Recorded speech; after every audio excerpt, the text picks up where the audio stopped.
Adıyaman'ın yakını görüyor abi. Gel geri abi gel.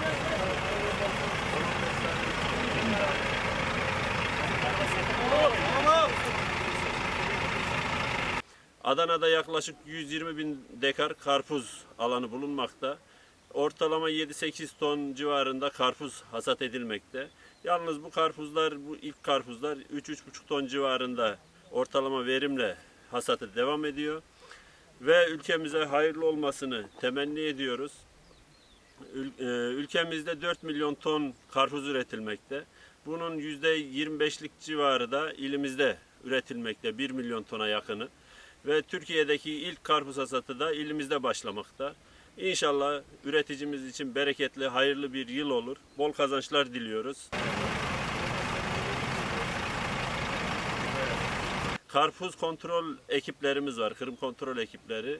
Bu ekipler tüm araziyi dolaşıp olgunlaşan karpuzların kırılmasına müsaade ediyor ve bu uygulamayla da ham karpuz polemiğini ortadan kaldırmış oluyoruz.